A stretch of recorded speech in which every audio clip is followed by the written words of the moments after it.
All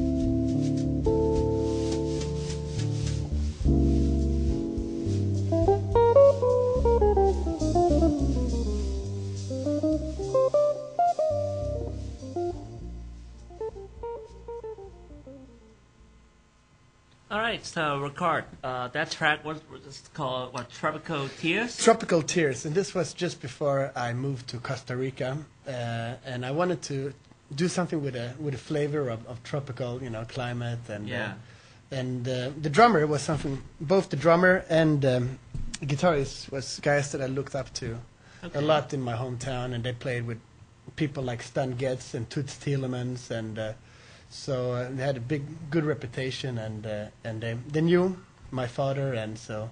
Okay, when was that recorded? Let me think. This could be 96 or 95, so about 12, 13 years ago. So I was around 21, I think. Okay, I know you're a pretty young guy even now. I mean, you're like 30 years old? 34, so 34, not that young. So, 96, you are like 20 years old. Almost like 20 years old, 21, 22. Right. And that means that you've been playing for a very long time. Well, I started to play music, I think, pretty young. But that was just in the home. It didn't really become serious from I was 16 and came into music school. And that was a little jazz school in Sweden, and only 15 students in each year, and they had 2 years. So that means we were 30 students in the whole year, and that was just an amazing experience for me. And the teachers, they got us to listen. It was just out in the forest, so nothing else to do than just practice music. And my friends, the older guys in the school, they got me into listen to Jeff Berlin and Jaco Pastorius. So that was a great time living in the forest. Okay, so that was in Sweden? In Sweden, yeah, in a tall town called Åhus. So you were there all your childhood, right? Well, I grew up in Sweden, but I grew up in the south part of Sweden.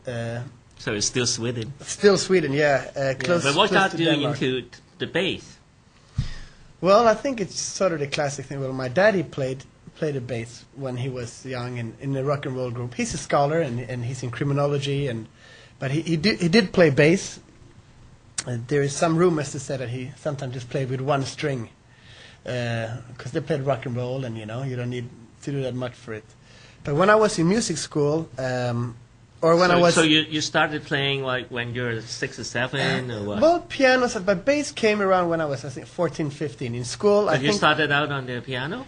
I started up a little bit on piano and on drums, and just to learn the basic thing from home. How old were you when you started listening to jazz and? Oh, this was when I came to music school. I didn't know what jazz was before, but when I was in elementary school, there was a rock band there, and obviously no one wanted to play bass, because it's not the coolest thing to do. So since I had long hair, and I had some.